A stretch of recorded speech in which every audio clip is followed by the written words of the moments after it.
All right, we're currently looking at a scenario that literally has the entire globe on edge. Despite ongoing diplomatic efforts and a really fragile ceasefire, we are seeing a rapid escalation in military tensions between the United States and Iran in the Middle East. So, in this explainer, we're going to break down exactly what's happening right now, the geopolitical posturing from both sides, and why the entire world is watching this narrow stretch of water so closely. Here's a quick look at our roadmap. We'll be covering the crisis itself, why this waterway matters, the view from Washington, Tehran's position, the push for diplomacy, and finally, what happens next. Which brings us to the big, terrifying question. Could just one single miscalculation trigger a global conflict? Right now, we're looking at a deeply fragile ceasefire, and as we'll see, the margin for error, it's practically zero. Let's jump right into part one, the Strait of Hormuz crisis. We're seeing some very real, concrete military steps from both sides in the Gulf right now. On one hand, the United States has reportedly expanded its surveillance operations and is actively repositioning naval assets near these critical waterways. And on the flip side, Iran has ramped up its own activity. We're talking missile units, naval patrols, and air defense systems. Military analysts are pointing out that packing this much firepower, warships, surveillance planes, the whole shebang, into such a tight space drastically bumps up the risk of an accidental clash. I mean, even if neither side actually wants a full-blown war, having all this military hardware practically right on top of each other creates a highly combustible environment. Moving on to part two, why this specific waterway matters so much. Well, the global stakes here are absolutely massive. Get this, nearly 20% of the entire world's daily oil supply relies exclusively on this one narrow passage. That's a massive chunk of global energy. Countries like Saudi Arabia, Iraq, Kuwait, the UAE, and of course Iran itself, they all depend heavily on this route to export their resources. It's really no exaggeration to call this single waterway the primary heartbeat of international energy markets. So what does this all mean for us? If a conflict actually breaks out and the strait gets closed, it's not just a localized problem, it's like a chain reaction. First, international shipping is immediately disrupted. Boom. That disruption triggers an instant, massive spike in global oil prices, which directly leads to higher transportation costs everywhere. And ultimately, a fresh wave of global inflation hits economies around the world. Experts are warning that global markets are incredibly sensitive right now. Actually, just the mere rumor of military escalation has already caused wild volatility in energy trading and bumped up shipping insurance costs. So yeah, a conflict here would immediately hit your wallet. Let's pivot to part three and look at the view from Washington. Right now, Washington is facing a really difficult balancing act. Inside the U.S., political figures and security officials are deeply, deeply divided.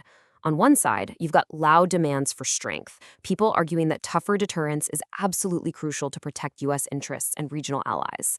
But right up against that, you have profound fears of escalation. There are serious warnings that taking aggressive action could easily trigger a dangerous, totally unpredictable cycle of retaliation. That's the kind of thing that could potentially drag the U.S. into another long, costly Middle Eastern war. And public opinion in America, it's just as divided on exactly how to handle this incredibly tense situation. So to kind of sum up the current U.S. posture based on all this internal debate, we're really seeing a dual approach. Publicly, American officials are continuing to emphasize diplomacy and restraint. But when you look at the concrete military preparations we talked about earlier, it strongly suggests that Washington is simultaneously and very quietly preparing for worst-case scenarios behind the scenes. Now, let's switch gears to part four, Tehran's strategic position. Interestingly enough, similar to the U.S., experts note that Tehran is also operating on a dual strategy of its own. Iranian officials are stating they're fully prepared to defend their territory against any external threat, and state media over there is frequently highlighting their military readiness. Plus, they continue to accuse the U.S. of ramping up instability through military pressure and sanctions. But, and this is key, analysts suggest Tehran is actively trying to project all this strength while at the exact same time carefully avoiding a direct large-scale confrontation. A full-blown war would severely damage their economy and seriously threaten internal stability. But here's the really terrifying reality. Even if leaders in Washington and Tehran both genuinely 100% want to avoid a massive war, these small, highly unpredictable incidents could suddenly change everything. Think about it, a simple drone interception, maybe a tense naval encounter where vessels just get a little too close, or a sudden missile strike. Any one of these flashpoints could literally act as the spark that ignites the powder bed. And a huge part of the complication here lies with regional proxy groups. These are regional armed groups allied with a larger power. Because these allied organizations can often act unpredictably or, honestly, completely on their own accord, direct negotiations between Washington and Tehran become incredibly complicated.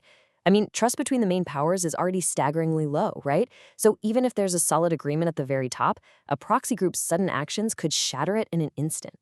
Which brings us to part 5, the push for diplomacy.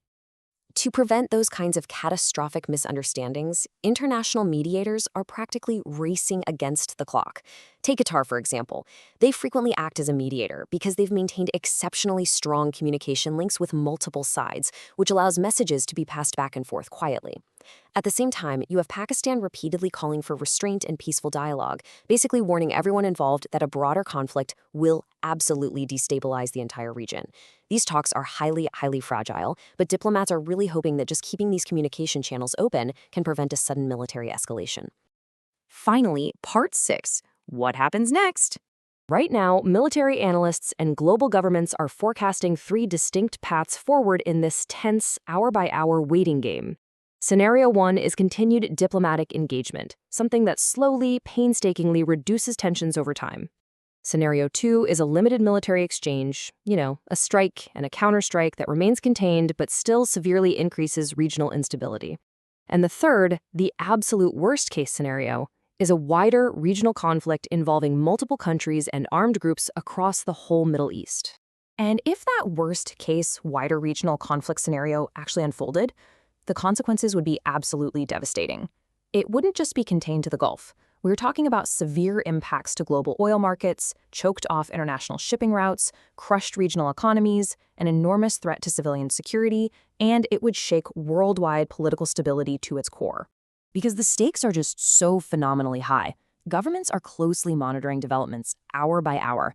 I mean, literally everything, from major military movements to routine diplomatic statements, and even the social media posts of government officials, it's all being microscopically analyzed for the slightest hint of escalation or de-escalation.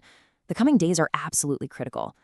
So, the ultimate question is, will diplomacy succeed before tensions reach their breaking point? Right now, the balance between confrontation and peace is holding, but barely.